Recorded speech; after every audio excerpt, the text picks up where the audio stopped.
Good morning, Digit fam. Adam Dowd here, blasting off more tech goodness for you and for all the friends that you have shared the Digit Daily with.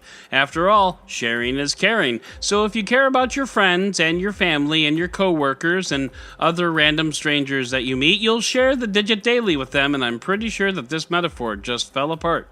But for now, it is May 24th, 2019, and this is your Digit Daily. Internet from space! Well, not yet, but man, we are one step closer. SpaceX successfully deployed 60 Starlink satellites late last night, somewhere between Australia and Antarctica, and about 440 kilometers up. The whole launch video is linked in the show notes. Pro tip, skip to 13 minutes for the launch itself and about an hour and 16 minutes for the satellite deployment. A couple of notes on that, by the way. Right at the moment of separation, there's a, quote, expected loss of signal. Just as everybody starts cheering in the background, you're left there like, what's happening? Well, the deployment went well, though, and it's fascinating because when they say deployment, all they're really doing is just letting go of the satellites and letting them unfold like a deck of cards in space. It's neat from a philosophical standpoint, but admittedly, it's a little boring to watch if you don't fully grasp what is going on. So, what's going on?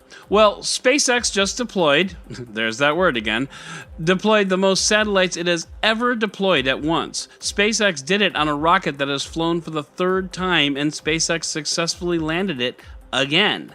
None of these are minor achievements, mind you, and SpaceX did it in a span of about 90 minutes, which is about as long as it takes me to script this podcast. You tell me who's accomplishing more with their time. So what now? Well, as for the satellites, once they were done fanning out, they deployed their solar panels and then rocketed themselves to 550 kilometers above the Earth using charged atoms of krypton. I swear I'm not making this up. Once there, the satellites became fully operational and testing began. 60 satellites is really cool, but keep in mind the eventual goal is to have 12,000 of these little suckers spinning around the Earth, bringing you all the cat photos you can download.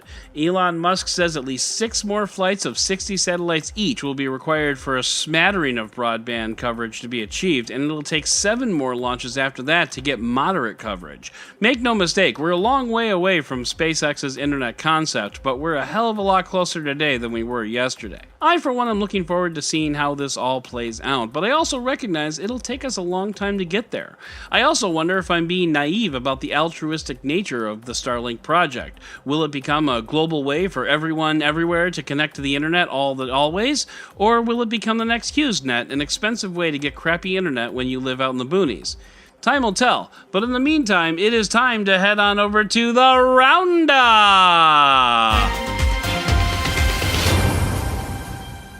What's the best way to stay ahead of your competition? Sell them the parts they need. And that is just what Samsung is doing by entering talks to supply Apple with OLED panels for upcoming MacBooks and iPads.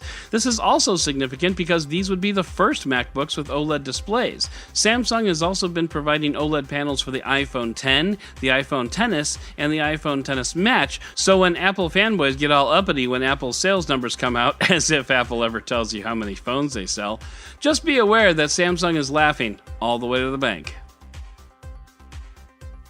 The U.S. Senate approved a measure to penalize robocallers more severely, which is nice, but I have to wonder whether or not these penalties will be strict enough to make any difference. I also have to wonder, next year being an election year after all, if we can count on your support for Representative... Oh God, they're invading podcasts now! Facebook has removed over 2 billion with a B fake accounts from its social network platform in Q1 of 2019. Facebook has 2 billion active users, so who's left? And maybe it's time for Facebook to understand that this concept is too big for Facebook. When you have to take down 2 billion fake accounts in a single quarter, how can you not see that as a problem? Wait, I haven't been on Facebook this year. Hang on, I'll be right back. Okay, good. My account is still there. Actually, is that a good thing? Yeah, I think it's a good thing. Possibly. Maybe. Rotten Tomatoes is still suffering from what we're calling the Captain Marvel effect, aka review bombing. Basically, a bunch of a-holes decide that they don't like a superhero movie with boobs, so they get all their parent basement-dwelling friends to go on Rotten Tomatoes and say bad things about the movie that they've never seen, and they probably won't see until they download it on a torrent. Torrents are still a thing, right? I don't know. Anyway, to combat this, Rotten Tomatoes will by default only show movie reviews by users who have verified they've seen the movie, which is a nice start, but God, trolls suck. Hey, have you climbed Mount Everest today? Haha, you wimp. I mean, come on, man, get with it. Everyone is climbing Mount Everest, man. No, seriously, like everyone is climbing Mount Everest. Mount Everest is literally crowded. A photo taken yesterday shows a virtual conga line to the top of Mount Everest, which is great, but it's actually causing a logjam of people getting down, and that makes for a dangerous situation. Apparently, the weather this year has only allowed for a few small windows of time for an expedition to peak the mountain, and all of those expeditions are having to go at the same time.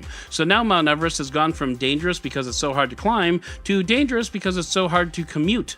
Maybe they should just build a train and get it over with.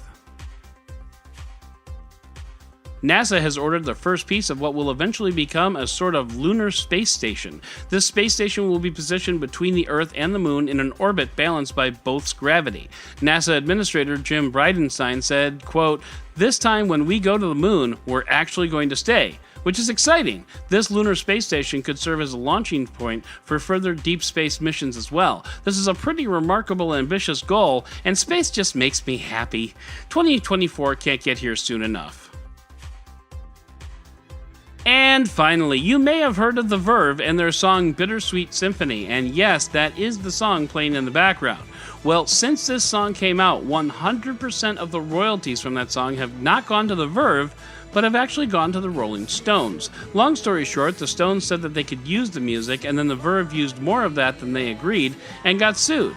Well, now, Mick Jagger and Keith Richards have relinquished the rights back to The Verve so that they can actually make money off of their most popular song. And yes, before you ask, this is totally derivative work, but just in case.